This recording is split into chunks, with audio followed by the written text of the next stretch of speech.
তো আজ আমি দেখাবো ম্যাঙ্গো ফ্লেভার আইসক্রিম কীভাবে বাড়িতে তোমরা সহজে বানাবে, যেটা কিনা বাচ্চাদের জন্য হেলদি হবে প্লাস টেস্টিও। তো আমি সৃজিতা নতুন একটা ভিডিও নিয়ে তোমাদের কাছে চলে এসেছি। সকলকে স্বাগত জানাই আমার চ্যানেলে। তো এই যে আমি একটা পাত্রে কিছুটা দুধ নিয়ে নিয়েছি। তো এটাকে আমি প্রথমে কনডেন্সড মিল্ক বানাবো, তো সেই কারণে আমি এই পরিমাণ দুধটা নিয়ে নিয়েছি। তো দুধটাকে ভালো করে ফোটাতে হবে, ভালো করে ফুটে ফুটে একটা বুঝতে পারবে যেটা অনেকটা ফুটে ফুটে ফুটে ফুটে গাঢ় হয়ে যাবে। আর এর কনসিস্টেন্সিটা দেখে তোমরা বুঝতে পেরে যাবে যে আর কতটা গাঢ় করতে হবে। আর তারপরে তোমরা এটাকে আরেকটু ভালো করে ফোটাবে। ভালো করে ফুটে গেলে তারপর তোমরা ওখানে তোমাদের স্বাদ মতো চিনি অ্যাড করবে, সেটাও আমি দেখিয়ে দেবো আমি কী পরিমাণ চিনি অ্যাড করেছি। তো যে যার টেস্ট অ্যাকর্ডিং চিনিটা তোমরা অ্যাড করে দিও। তো এই যে আমি এই পরিমাণ দুধের জন্য এখানে আমি 4 চামচ সুগার অ্যাড করেছিলাম। তো তোমরা যেরকম মিষ্টি পছন্দ করো সেরকম তোমরা চিনি অ্যাড করতে পারো। তো এই যে আমি চিনিগুলো অ্যাড করার পরে আরও কিছুক্ষণ ভালো করে নাড়াবো। তো আরও কিছুটা ঘন হবে, তোমরা দেখলে বুঝতে পারবে। এই যে দেখো, তোমরা এরমভাবে দেখলে বুঝতে পারবে যে কীরম পরিমাণ হচ্ছে। এই দেখো, এইরকম করে যদি ফাঁক করো মাঝখান থেকে, তো দেখবি কীরকম গাঢ়ত্বটা কীরকম দেখা যাচ্ছে, দেখতে পাচ্ছ? তো এইরকম তোমরাও একটু ভালো করে ফলো করে দেখে নিও। আর এই সময় একটু হালকা ফ্লেমটাকে কম করে দিও, নয়তো একটু নিচেরটা ধরে যেতে পারে। তো সেই কারণে একটুখানি ফ্লেমটা তোমরা কম করে রেখো। তো এই যে দেখো, তোমাদেরকে ভালো করে দেখানোর চেষ্টা করছি এই পরিমাণ আর কি দেখো ঘনত্বটা। তারপরে কিন্তু এটা কিন্তু ঠান্ডা হলে আরেকটু কিন্তু বসে যাবে। তো আমি এইরকম পরিমাণ অবস্থাতেই আমি এটাকে নামিয়ে নেবো। তো এই যে আমি এখন আমগুলোকে নিয়ে নেবো। আমগুলোকে নিয়ে এবার আমগুলো থেকে প্লামগুলো বার করে নেবো। তো এই যে আমি এখন আমগুলো নিয়ে নিচ্ছি। এবার তারপরে ভালো করে একটু ধুয়ে নেব। ভালো করে ধুয়ে নিয়ে এবার সেখান থেকে আমি ওর প্লামটা বার করে নেব। যেহেতু ম্যাঙ্গো আইসক্রিম, তো আম তো লাগবেই। তো সেই কারণে আমি প্রথমে ভালো করে এগুলোকে ওয়াশ করে নিচ্ছি, এতে জল দিয়ে ভালো করে ওয়াশ করে নিচ্ছি। তোমরা ভালো করে ওয়াশ করে নিও। বাজারের জিনিস তো জানো এখন প্রচুর হার্মফুল কেমিক্যাল ইউজ করে সকলে, তো একটু ভালো করে ওয়াশ করে নিও তোমরাও। দেখেছো বন্ধুরা আমি কেমন প্রত্যেকটা আমকে ভালো করে ওয়াশ করে নিচ্ছি। তো তোমরা যতটা সম্ভব ভালো করে ওয়াশ করে নিও, তো সেখান থেকে যদি কিছু খারাপ কেমিক্যাল থাকে সেটাও বেরিয়ে যাবে। তো এবার আমগুলো আমার ওয়াশ করা হয়ে গেছে। তো আমি 3টে আম নিয়েছিলাম। তো এই যে এখন দেখো লাড্ডুবাবু এখানে বসে পড়েছে।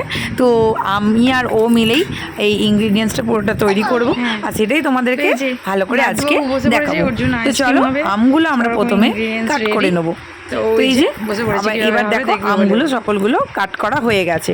তো এবারে আমি ওখান থেকে প্লামগুলোকে বার করব। তো আমগুলো দেখো অনেকগুলোই বড় বড় ছিল। তো এই দেখো আমার এই টোটাল প্লামটা বেরিয়েছে, তো যথেষ্ট পরিমাণ বেরিয়েছে। তো এদিকে আমি যে কনডেন্সড মিল্কটা তৈরি করেছিলাম সেটাও আমি এই প্লামটার সঙ্গে ভালো করে অ্যাড করে দেবো। তারপরে সেটা আমি মিক্সিতে ভালো করে ব্লেন্ড করে দেবো। তো এই যে দেখো কতটা ঘন হয়েছে, দেখতে পাচ্ছ? তো এই রকম আমি পুরো কনডেন্সড মিল্ক যেটা বেরিয়েছিল সেটা আমি অ্যাড করে দেবো। তোমাদেরকে তো আমি প্রথমেই বলেছিলাম যে ওতে আমি 4 চামচ চিনি অ্যাড করেছিলাম, তোমরা তোমাদের টেস্ট অ্যাকর্ডিং সেটা অ্যাড করে নিও। তো এই যে এবারে আমার এটাকে ব্লেন্ড করা হয়ে গেছে। তো এই যে ভালো করে একটু ব্লেন্ড করে নিও স্মুথ যাতে হয়। তো ব্যাটারটা আমার এই পরিমাণ স্মুথ হয়েছিল। তো এই যে এখন আমি এতে কিছুটা পরিমাণ কিশমিশ অ্যাড করব। বাড়িতে কাজু আর পেস্তা থাকলেও অ্যাড করতে পারো, আমার এখন ঘরে সেটা অ্যাভেলেবেল ছিল না বলে আমি সেটা স্কিপ করে গেছি। তো তোমরা এতে নানা রকম ড্রাই ফ্রুটস অ্যাড করতে পারো। তো এটাকে তোমরা একটা বাউলের মধ্যেও জমিয়ে সেটাকে বাটি আইসক্রিমের মতো করে দিতে পারো।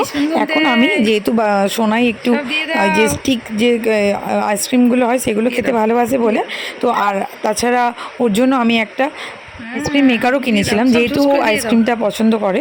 তো আমি এখন সেই আইসক্রিম মেকারের মধ্যেই সমস্ত ব্যাটারটা দিয়ে দেবো। তো এই যে এখন দেখো লাড্ডুবাবুও কত আমাকে সাহায্য করছে, দেখছো? তো এই যে প্রত্যেকটা এগুলোকে ওপেন করে দিচ্ছে ও। এখন আমি তার মধ্যে গ্রেভিটা পুরো একটা একটা করে দিয়ে দেবো।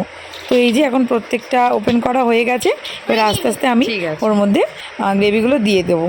এবার ও কিন্তু আমাকে কিছুটা হেল্প করেছিল, শুধু আমি একা ওখানে দিইনি, ও আমার সঙ্গে অনেকটা হেল্প করেছে। ও ছোটো হিসাবে যে আমাকে এতটা হেল্প করবে তো আমি তো ভাবতে পারিনি। তো আমার খুব ভালো লেগেছে আর ওরও খুব ভালো লেগেছে যে ও আমি দুজনে মিলে করছি।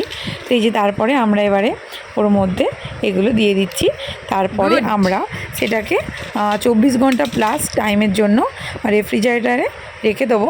আর তারপরে দেখবো কীরমভাবে জমে। আর ও আইসক্রিম খেতে না প্রচণ্ড ভালোবাসে। আর যেহেতু বাইরে জানো বাইরের আইসক্রিমগুলো এত কেমিক্যাল দেওয়া থাকে, তো বাইরের আইসক্রিমটা আমি তেমন দেওয়াটা পছন্দ করি না। তো এই যে এখন দেওয়া হয়ে গেছে, লাড্ডুবাবু খুব খুশি। এবার আমরা রেফ্রিজারেটারে দেবো, তাই জন্য আমি নতুন ফ্লেভারের আইসক্রিম ওকে করে দেবো বলেছি। নেক্সট বার তোমাদেরকেও দেখাবো। আমরা এই আইসক্রিম জোনটায় আইসক্রিমটা বসাতে দিলাম, ঠিক আছে। এবারে একটু যে বেঁচেছে এইটাকেও আমরা একটা বাটিতে ট্রান্সফার করে দিয়েছি, আর একটা পেপার দিয়ে দিয়েছি যাতে না উপরে আইস পড়ে। তো কালকে সকালের জন্য আমরা ওয়েট করব। এ দেখো তোমার আইসক্রিম, ঠিক আছে, নাও খেয়ে দেখো, বলো কেমন হয়েছে। ভালো করে খাও, খেয়ে দেখো ভালো হয়েছে, ঠিক আছে। আবার করে দেবো, আবার হ্যাঁ হ্যাঁ আবার শোনো না, তোমাকে কি আবার অন্য ফ্লেভার কিছু করে দেবো? ঠিক আছে রেখে দেবো। আর শোনো না, তোমাকে কি জানো, ম্যাঙ্গো আইসক্রিম তুমি আর আমি যেটা তৈরি করলাম, বুঝতে পেরেছো? দেখাও একটু কীরকম হয়েছে শেপটা, ঘুরিয়ে ঘুরিয়ে দেখাও তো, শেপটা দেখাও। হ্যাঁ ঠিক আছে, খাও।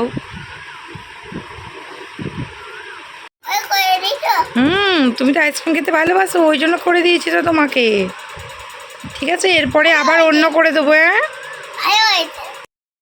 ভালো লেগেছে, নেক্সট বার ওকে দেখা যাক আবার কি নতুন ট্রাই করি। তো তোমাদেরকে সেই রেসিপিটাও অবশ্যই দেখাবো।